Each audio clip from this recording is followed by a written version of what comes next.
Coach, we just watched Brandon hit like a million mid-range jumpers and then a bunch of threes. With him, a guy who's really good at hitting the mid-range shot, is there a right balance of like, here's how much we want you to attack from the mid-range versus here's how many threes we want you to take? No, it's not. It's just an open shot for him. Because he's efficient in those areas, we want him to just take good shots. So, I mean, if that 15-footer is open, don't hesitate. Nope, don't hesitate. If it's a three that's open, don't hesitate. You get guys in this league that's just prolific scorers. He's one of them. And those shots are good shots for him. We've talked a lot about the versatility of the defense, the switching in the backcourt. How has JV been as the anchor so far? How would you evaluate how he was as the anchor of that defense? He's great. His communication is at a high level. He's anchoring our defense from that perspective and making sure he's constantly communicating with guys.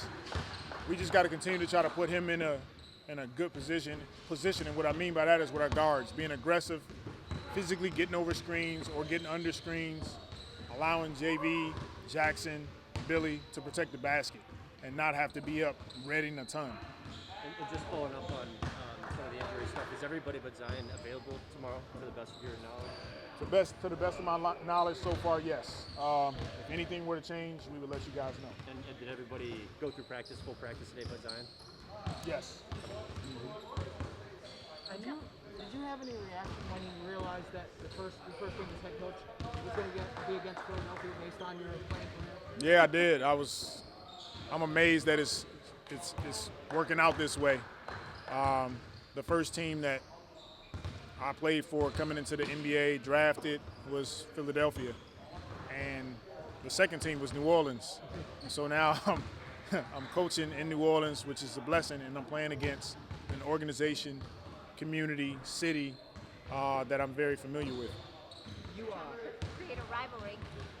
So many questions, Coach, about your backcourt coming in. What have you learned about them? What do you like about them? Well, what I really like is that they play hard, they compete. Guys can make shots. We just need to continue to take care of the basketball. That's going to be the key for us.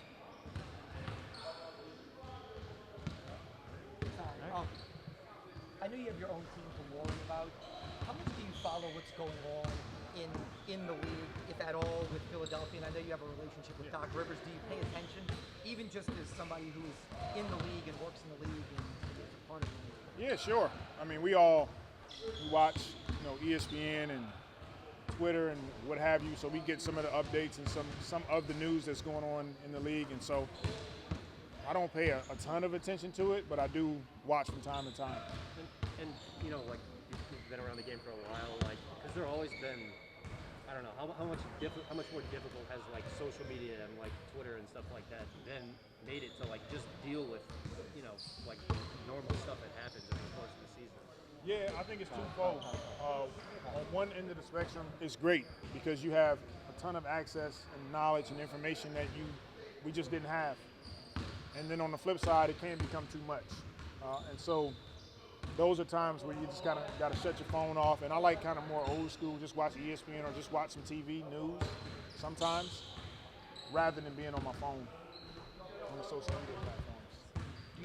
Do you tweak your plan at all, knowing that Ben won't play? Excuse me? Do you tweak your plan at all, knowing that Ben Simmons will not play?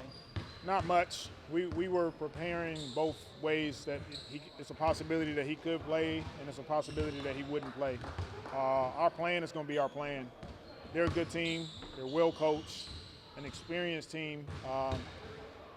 We got to play a really solid game in order to give ourselves an opportunity to win. Thank you. Thanks, Coach.